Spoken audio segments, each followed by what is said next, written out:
Alright, hey there string makers.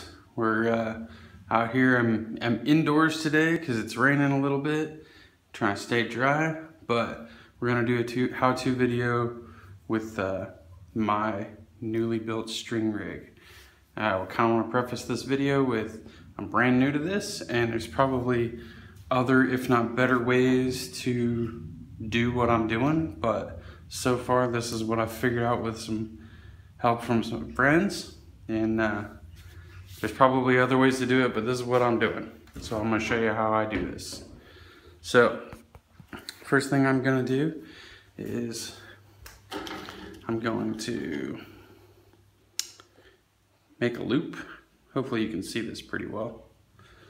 I'm gonna make a loop right here on this end of my string. And I'm gonna hook it onto this hook. And the only thing that this is doing right here is giving me an anchor point to hold on to. This is not the actual loop for the finger. It's just something to hook onto for when we make our string. So you're gonna need to decide how many passes you wanna make on the string, but we're gonna drag this all the way down to the other end. And I'm gonna hook it onto my S hook on this end.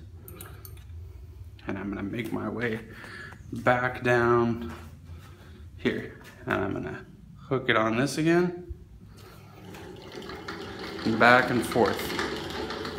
So you're gonna need to choose how many passes you wanna make. I'm probably gonna make this one out of 7 passes just for the interest of time. And so that's 2.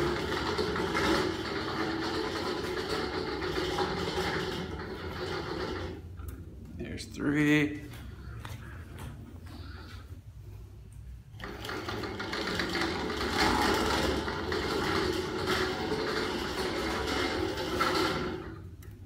Four.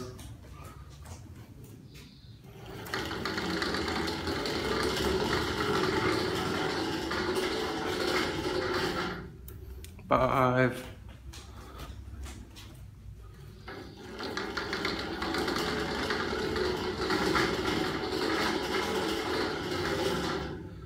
6.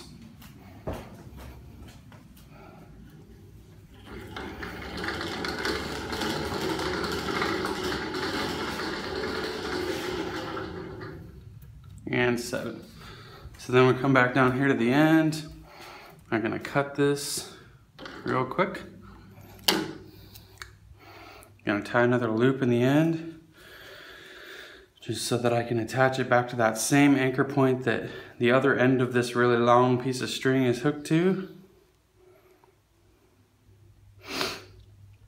Okay, that's that. Just gonna make sure that it's not caught on anything on the way down. All right, now I'm gonna grab my drill.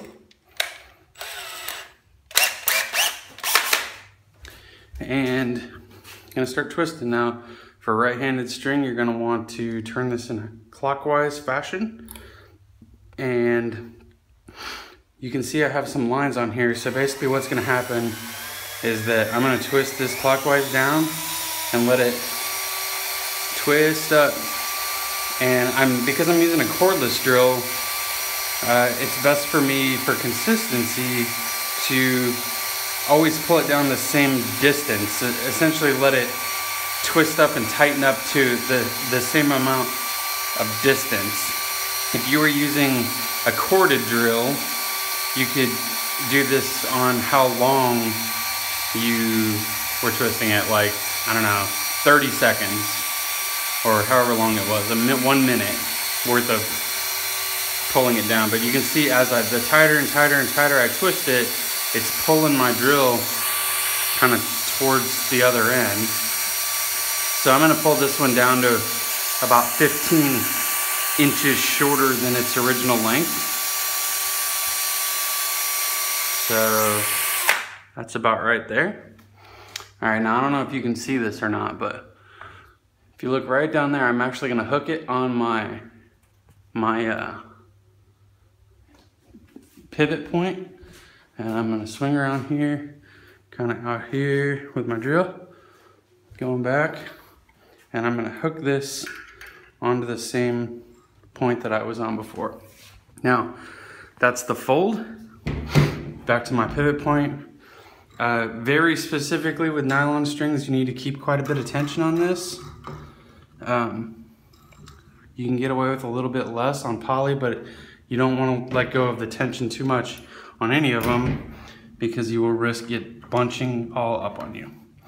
So now what we're going to do is I'm actually going to switch the direction on my drill to go counterclockwise, and we're going to need to spin this a little bit counterclockwise. So what I'm going to do is I'm going to start to spin it counterclockwise, and that's actually going to put the twist back up the string. And I'm gonna let this, you'll see as I start to spin it, it's gonna let the string out, like it's gonna get longer basically. And I'm gonna do that until it stops getting longer basically. So see how it's letting that out like that. And I'm gonna let that go until it stops getting longer. All right. And that's pretty much it. We've now made a yo-yo string. So I'm actually gonna unhook this, and we'll just kind of like let it relax as we go down like this. Pull this out of here and unhook these last little bits off here, and then I'm just gonna tie my knot at the end here. Kind of, you can see where things start to get fuzzy from all my anchor loops and all that. So I tie my knot right about where it starts looking clean. And that's really all there is to it. You'll end up with a nice, very pretty, very consistent yo-yo string. And that's kind of the name of the game. It's super easy to do, and you can do this too.